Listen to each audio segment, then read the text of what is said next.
first talk will begin in under 10 minutes.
We'll begin momentarily.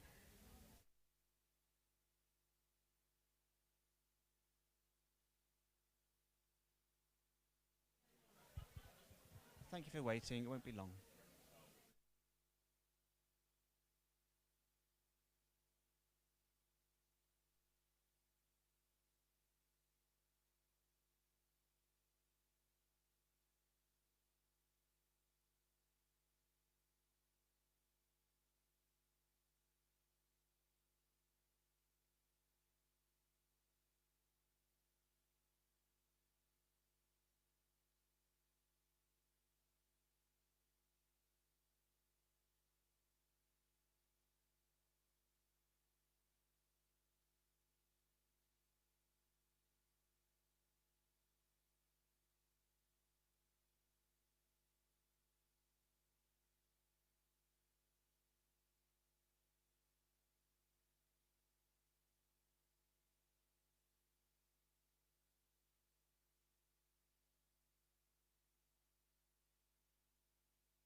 Ladies and gentlemen, I need some more volume. They still can't hear me. Good evening, ladies and gentlemen. I'm afraid I'm going to need that mark.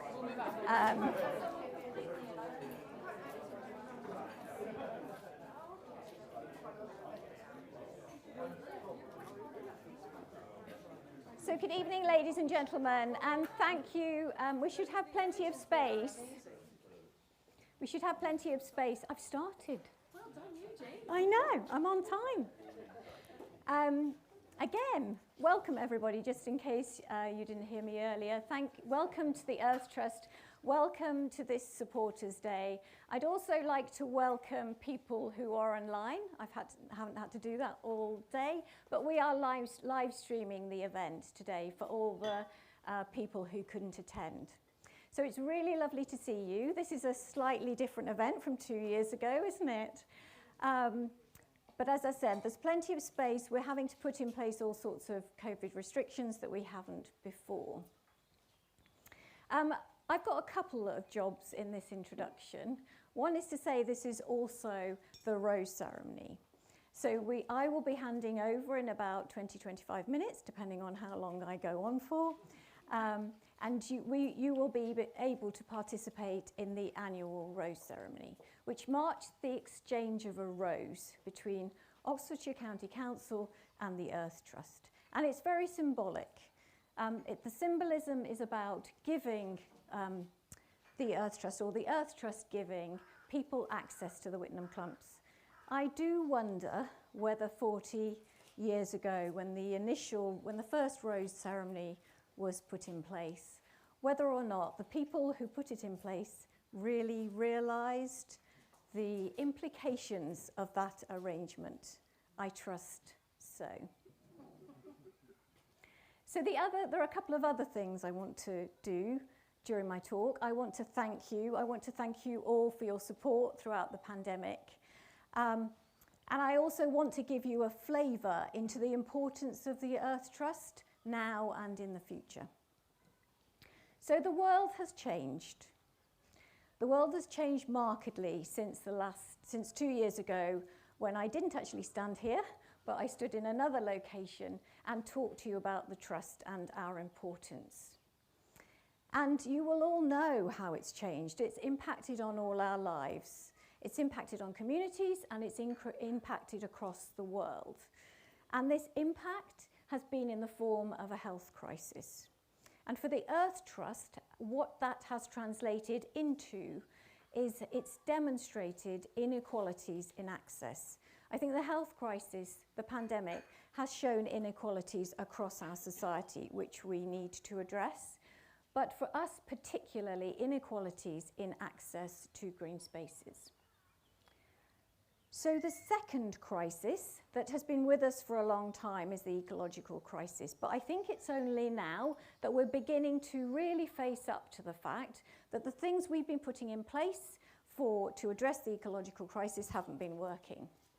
And we're beginning to think seriously and differently about our habitats, our species, and our landscapes. So moving on from the ecological crisis, which has been with us for a long time, we have also been having a major impact on our planet.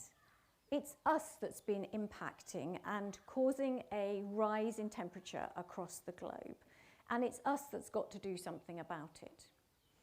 So when you hear, I don't know whether you heard the news this morning, but there was a big conversation about whether or not we're able to achieve the targets in the timescale, the carbon targets, the net zero targets in the timescales that we really need to achieve them in.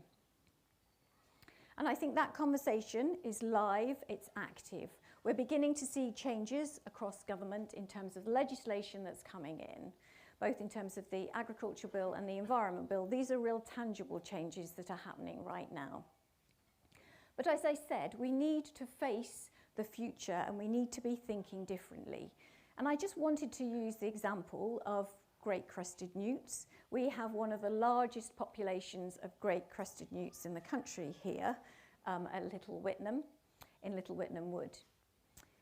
We have shifted over the last 20 or 30 years from thinking about that as being a species that we can protect in its own right to thinking about the habitats in which it resides. So thinking about the ponds where it doesn't spend a lot of its time, but also thinking about the woodlands and the grasslands that surround it.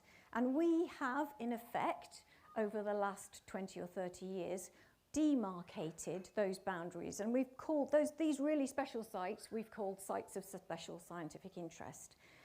But our impact on the ecosystems has changed markedly over time.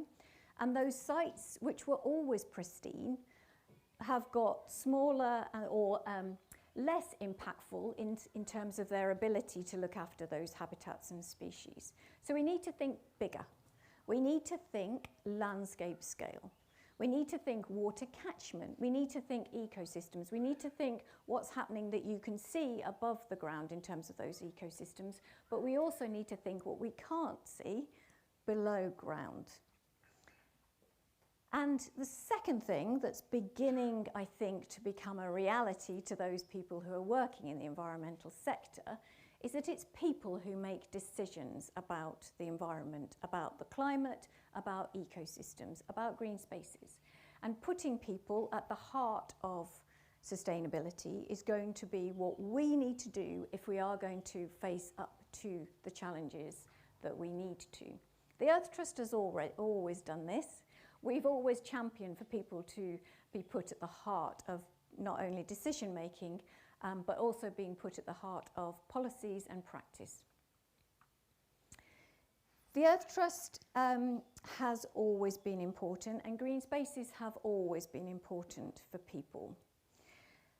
This particular green space here receives normally more than 200,000 visits a year. So we receive more free visits than almost any site, any other free-to-access site across the southeast. But what the pandemic has shown is that people actually want to get out. They want to get out and they want to enjoy these green spaces. And they need to get out for their own health and well-being. And as a result of those people getting out, we want to welcome them.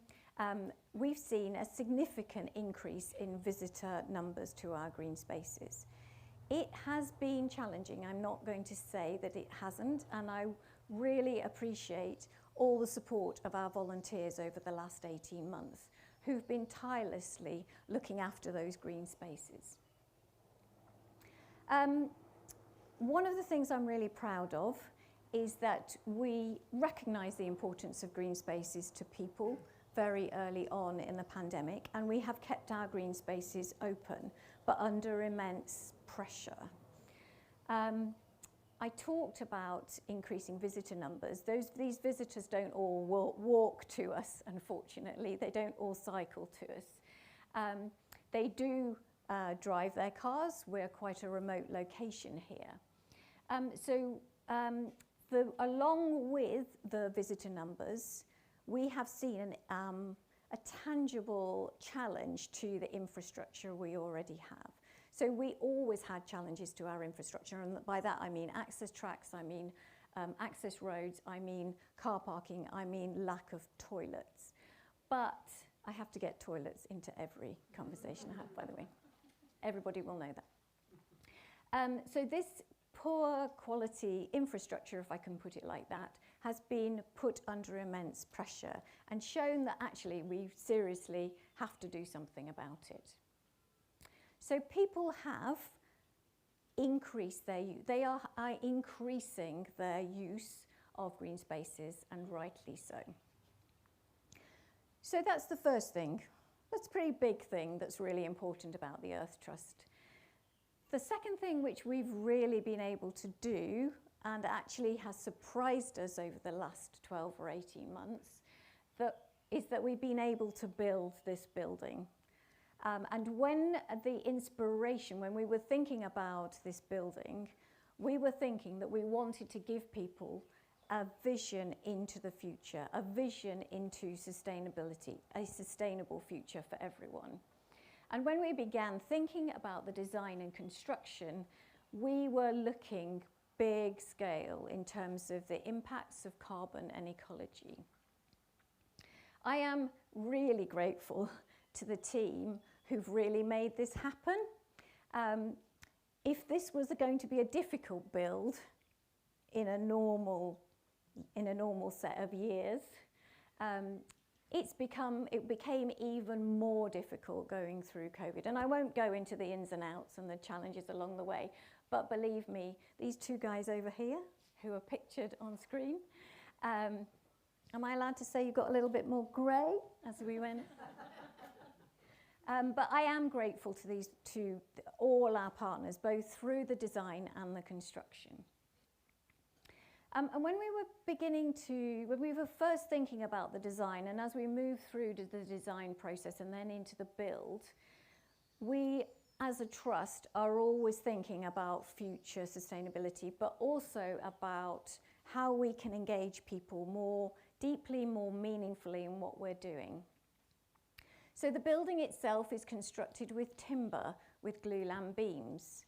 So we're talking about a natural resource, but we're also talking about being able to lock in carbon. This particular building has to be really strong because over the top of it is a wildflower meadow roof, which I understand is heavier than a normal roof. And the wildflower meadow roof actually enables us to establish this building within its place, within its landscape. So the fact that the curvature of the roof mimics the Whitnam clumps establishes it and its place. The curvature of the roof also gives us another important aspect, which is that people can actually see it. So if it was a flat roof up there, nobody would be able to see it. Nobody would be able to notice the change in seasons. But by bringing it down, people will be able to have that experience. Other things that are really important are water and energy. So water, how water moves through the building is really important. It's not just about turning on the tap, it's about how water gets to that tap. And water is going to be one of those resources that's going to be in demand. It's in demand now, it's difficult now, it's going to get worse in future as we head towards, or as we develop through and face up to our changing climate. So everything that we do is about access and engagement. And we've taken the same principles of looking at the climate emergency, looking at the ecological emergency, looking at the health emergency, we've also been applying those same principles, those same goals to the Earth Trust farm. So thinking about how we can manage the land more sustainably, thinking about and actually acting on and developing regenerative agricultural techniques, thinking about how we might change in future in order to lock up more carbon, or how our soils are managed. So Earth Trust is a big thinker, it's a whole system thinker, it's an ecosystem thinker. We've also taken the same thinking and we're applying it to a new partnership with the Environment Agency that we've consolidated over the last 12 months, where we're going to be working on the Oxford Flood Alleviation Scheme and just thinking about these emergencies, thinking about access to green space, hopefully putting in place green lungs, accessible green lungs for the city of Oxford. It won't have escaped your notice that during the pandemic we haven't been able to do the hands-on, face-to-face activities we would have done before. So we thought creatively about the archaeological work that was underway, taken that online and reached out to global audiences actually, bringing the history of this landscape, of this historic landscape to life. We were bitterly disappointed that we just couldn't cope last year with River of Life 2, as well as doing everything else. But we're really delighted that we've kept up the planning and the pressure, and we have started to dig River of Life 2. This is little kit. When you're when you're digging a big wetlands, you need big kit, and I'm pleased to say that the big kit is well on its way. So this is an enormous new wetland on the banks of the River Thames with new partners, and it's great to see it happening. Going back to the emergencies, the crises that I've been explaining, it does feel a bit, I don't know how it feels to you, but it feels like we're in a race. We've got to get there, and we've got to get there fast. And looking at both the climate, let's look at the climate emergency first. So what we're actually aiming for with the climate emergency is we need to have more proactive environmental decisions made. The decisions that are going to be made are going to be yours and mine and the governments, everybody, communities, everybody will be making decisions, and we need them to make ones that are really going to contribute to our three emergencies. Contribute, wrong word. Address, face up to, find solutions to these three emergencies. When we're thinking about the ecological emergency, as I said, we need to think big. We need to think nature recovery, but nature recovery on a much bigger scale than we're used to.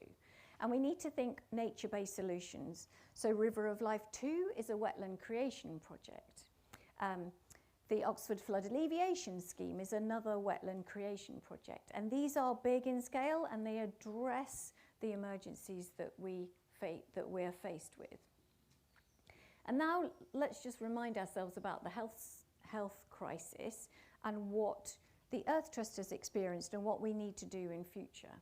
So in terms of the health crisis, we really do need to be giving people access to nature's health service for their health and their mental well-being. And what all these three have in common, hope you spotted this, is people. All these three emergencies will require people to think differently, to support in a different way, to make different decisions.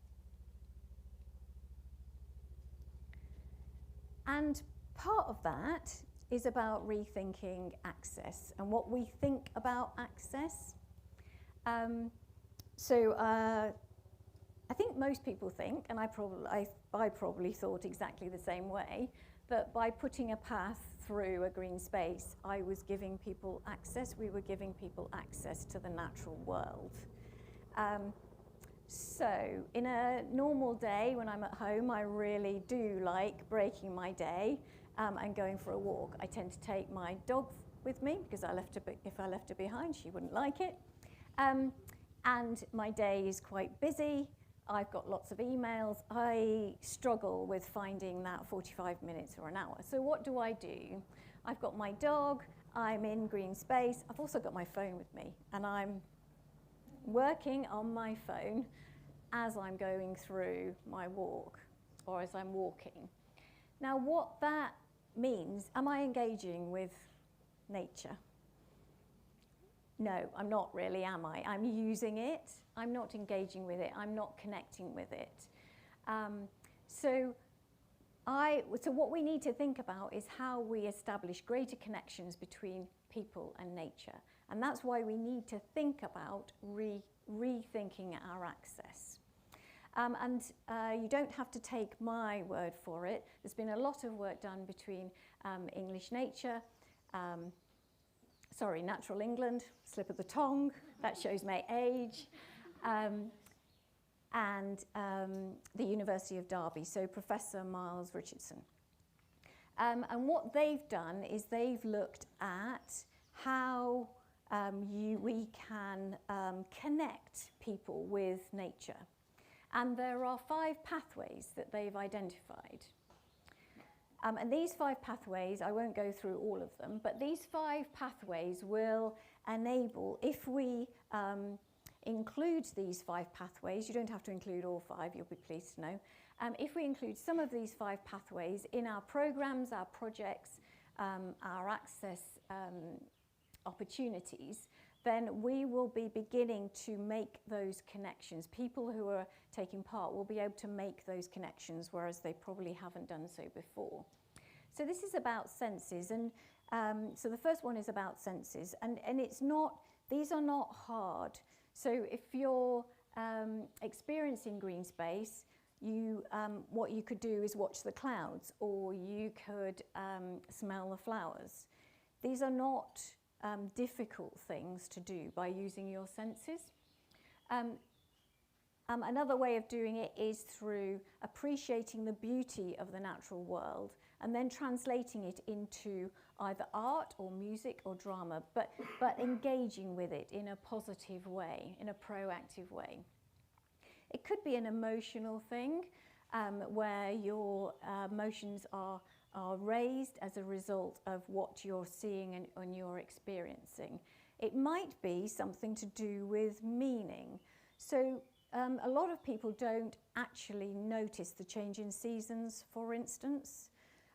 Less than 14% of people actually celebrate or mark the summer solstice. So you're amongst the really special people who are actually noticing the change of seasons through this event, and you're also beginning to connect, if you hadn't done so already, with the natural world. And then compassion, and I think compassion is a really interesting one. Compassion is about if you care for what you are experiencing, if you, through that proactive engagement, if you care about it, you're more likely to look after it. So now, those of you who know me will know that I never go very far without this guy, or at least his image and a couple of quotes. But I have to say that I haven't told him this, but I don't actually agree with the ordering of this quote. And I want to just look at the last part of it. So this quote is, "No one will care about what they have never experienced. No one will care about what they haven't experienced." Then I think it should be the first part of this quote. So no one will protect what they don't care about. So if you haven't experienced it, you won't care. And if you don't care, you won't protect it. And what we need to do is we need to have greater connections with the environment. We need to establish those connections. And through those connections, we need to be changing from users of the environment to people who care for it and therefore make pro-environmental decisions, good environmental decisions. So what does this mean for us? Well, what can I summarise in terms of the Earth Trust and what we will be wanting in the future? And I've sort of grouped these into 3 bubbles. So we need more green spaces. The green spaces we've got, they're not enough. We need people to, I've talked about the fact that we've got inequalities in our green spaces. So having green spaces or having nature close to where people live is the best solution. And building those green spaces into those developments is the best solution. So we need to look after what we've got, but we need more and we need better quality. We need to be thinking, and the Earth Trust is thinking and is acting to enable us to think bigger and more connectedly around nature recovery and also around the climate emergency. So I talked about the farm, I've talked about River of Life. What we need to be thinking about is not just the ecosystems that are created and rejuvenated as a result of those projects, but thinking about how we can make it better and at a bigger scale, and how we can share that understanding. And finally, this is the 3rd bubble, is about the green recovery, but it's also about health and well-being and the green recovery.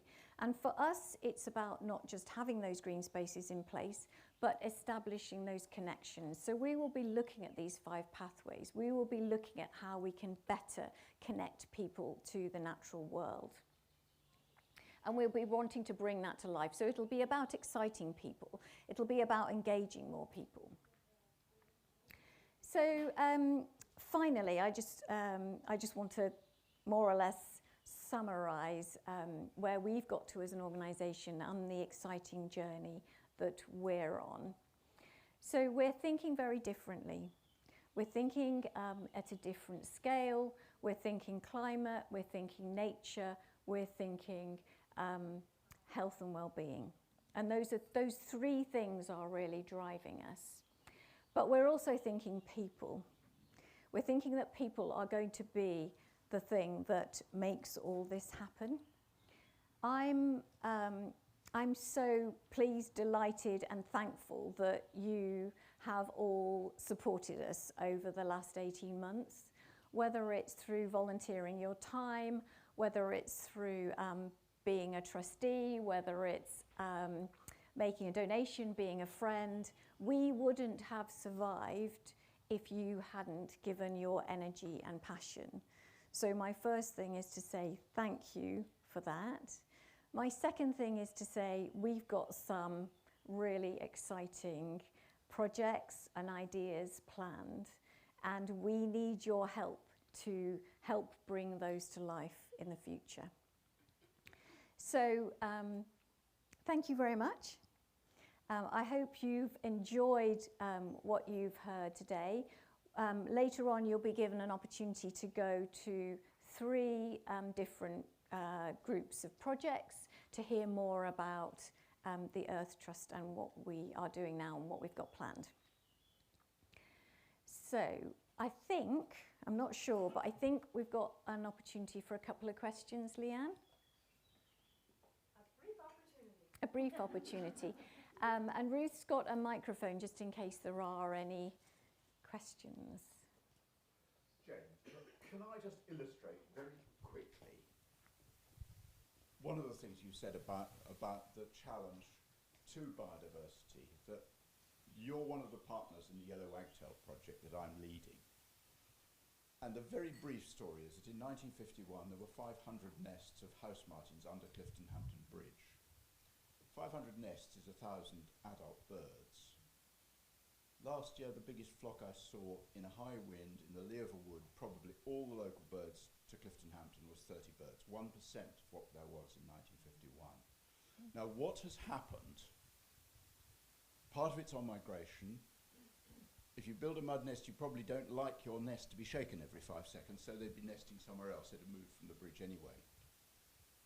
But a very large part of the story is almost certainly that the little insects which come out of all the water meadows up and down the river there have gone, and I'm trying to research that. Now, just to link that to what's happening today in the news, you've mentioned it today in the news, ivermectin. Who had heard of ivermectin before the last couple of days? It's being used as a treatment, an unproven treatment for COVID around the world. Now, it's been used for a very long time, very effectively, as a nematicide to get rid of gut parasites in cattle and sheep. And there's growing evidence now that where the pastures have been contaminated with ivermectin, there's less in the way of soil invertebrates. So there's a link. Now we've got a massive increase around the world in people taking this. It goes through them into the sewage system. And where does that water go? Well, our meadows actually draw water. The meadows on the river here were still moist at the end of June last year. 3 months of drought, and you still had surface moisture in those meadows because they're drawing water from the river. So all our sewage goes down there, and the chemicals in that sewage are contaminating those meadows. So I'm just illustrating, it's a huge problem we've got, but it's one we can bring back down to some very particular examples of that complexity and start to try to pick pieces out. I've said enough, but thank you for the opportunity to talk about, what is a tremendous joy to me. This is a partnership with our family farm and the Earth Trust and Wild Oxfordshire and some others coming on as well. I think that's a really good example of big system thinking or multiple system thinking a whole ecosystem, which is what we need to do more of. But it's complicated. It's not a straight line. You can't take one thing and fix it, because that one thing that might fix it might be impacting something else. Thank you, Robin. That's really good. Are there any other questions? Quick one, thank you. Thank you. Yeah, you have a fantastic facility here, and I'm really very pleased to be invited today to see it again. I did see it when it was under construction, but the thing that troubles me is the access, as you've mentioned before. The most practical way for most people to get here is by car. What I'd very much like to see is a cycle route from Didcot Station, actually. And Robin, well, I've just been talking to him about this. He thought that there might be some plans in the offing for looking at that. I wonder if you knew any more about it than I do. So I think you know that we've got big plans in terms of access and car parking and sustainable transport and links with Didcot if we can. So yeah, we need to be thinking about the system here. We need to be thinking about sustainable links. So not just how do we protect and enhance and give people access to this particular location, how do we spread them across the farm? We've got 500 hectares here, not just the Whitnham clumps. We've got lots of things to engage people in, but thinking about how people get here and how we can encourage more sustainable access. But it will need partnerships. The Earth Trust can't possibly do this on our own. I mean, we provide this huge resource for people across South and Vale. I'll just make that plug. Huge resource for people across the South and Vale. And if, in order to really bring this big vision to life, we need support. Yep. So there's a lot of willingness there. But the Earth Trust has been under huge pressure over the last 18 months. Wow. Yeah, very much so. Oh well, we'll see what we do. Yeah, good. Well said, Sue. Thank you. So I think, I'm told.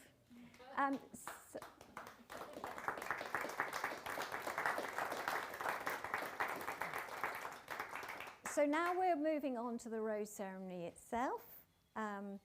Councillor Howden, if you would like to step forward. Stand on the mark.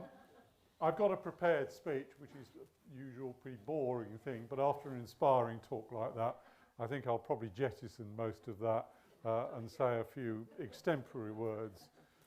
One of the things that struck me about that was that there's another contribution I'd like to make, which is the lost words. There's a very famous book that somebody wrote a few years ago with some poems and drawings in it about lost words in nature, whether it's linnets and larks or curlews or caterpillars.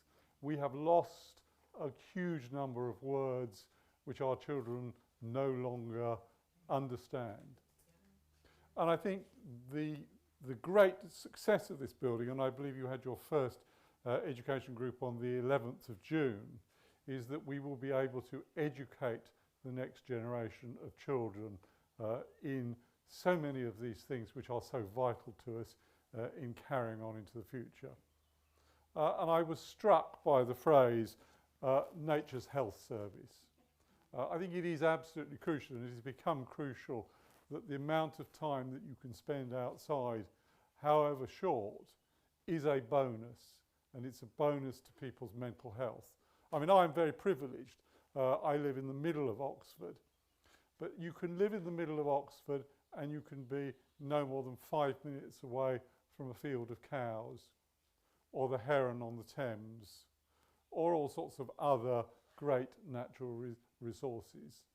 And I think that is, because we live in the most rural county in the southeast of England, something that's very important.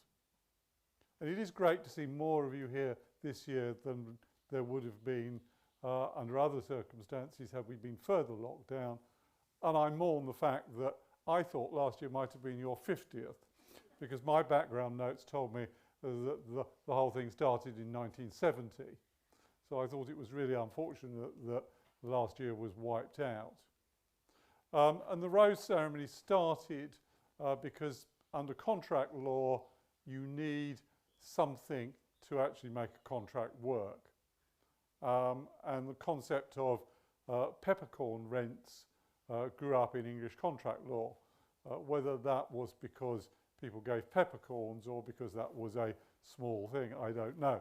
But in this particular instance, what started with Berkshire and transferred to Oxfordshire in local government reorganisation in 1974 was centred around the giving of a rose as the rent for the access to Wittenham Clumps. And I'm delighted to be able to do that in a few minutes. As you know, the rose has played a very important part in English history. We only have to think about the Wars of the Roses, so inaccurately represented by Shakespeare. And then I grew up with a very important rose in my early life. And that was the rose that was grown in France during the 1930s and smuggled out at the beginning of the Second World War, and was handed to those people that formed the start of the what was to become the United Nations. And that was the rose that was then called Peace. And it's not Peace that we're giving today, it's another shrub rose called Princess Alexandra. And this is another rose that has an interesting history behind it. The Princess Alexandra rose comes from Queen Alexandra in Denmark in 1912, I think it was. She discovered that there was a Danish priest who was selling roses so that the proceeds could be used to help for health care for the poor. And that trust still exists, that charity still exists, and still works primarily in London with providing health care and other resources for people who do not have access to it. And indeed, £2.50 of the rose that I present today will go to that trust. So I'm absolutely delighted to be here today. I'm absolutely delighted to be here with so many of you representing the trustees, the volunteers, the chairs of the 2 district councils, and many other groups of people.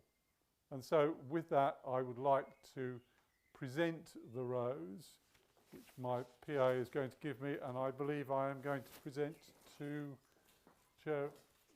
Thank you very much indeed. Thank you. Thank you. I'm not sure we're allowed to shake hands, are we? Thank you very much, Councillor House, and thank you so much for that. And thank you in particular for the recognition that the rose represents for the access that we provide, the Earth Trust provides to the people of Oxfordshire and the south of England to this wonderful green space and the other green spaces that we manage. So thank you for that. Thank you. And I forgot to say, the other thing that was in the news today, of course, is the announcement about the Chilterns area of outstanding natural beauty and the extension. I'm disappointed that the government didn't take the Glover Review's suggestion that the Chilterns should become a national park with all the extra protections that that would have brought, but I'll settle for a bigger ANOB. Thank you. Okay, I've only got two other things to do before we all split up and have a look around these wonderful facilities. The first one is to reiterate Jane's thanks to you all for being here today, and thanks to all the volunteers and the supporters throughout the last year, in particular the last year, but over the last few years. And as Jane says, we couldn't really do any of this without you, so we're incredibly grateful for your support and help for that. And then the last thing I want to do is just to pay tribute to Jane and the team, the staff here, for what an amazing job they've done over the last 18 months, not just surviving the pandemic and keeping the ship afloat and keeping it all going, but actually putting this building up and the Earth Innovation building and all the other things like the River of Life, planning all of that and moving the trust forward in a time when we could very easily have moved backwards. So thank you to Jane and thank you to the team for an amazing job you've all done. Thank you.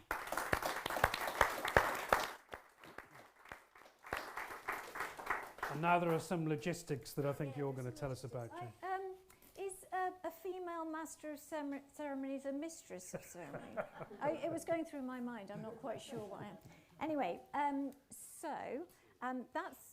we've finished the ceremony, and you've got an opportunity now we'll be splitting you into small groups. You've got a dot, I understand. It's worked so far. You've got a dot on your name tag. And the dot signifies which group you'll be in. Just a reminder that you will be going indoors, so could you please make sure that you've got your mask on as you go indoors. The person who is leading your group will be opening the electronic door for you, so you won't have to touch the door opener. So we've got 3 groups. The yellow group is going to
the other thing I need to do, which I've been reminded about, is that whilst you are all getting into groups, I need to thank our online audience. So thank you very much for joining us. We hope you've enjoyed it. Thank you.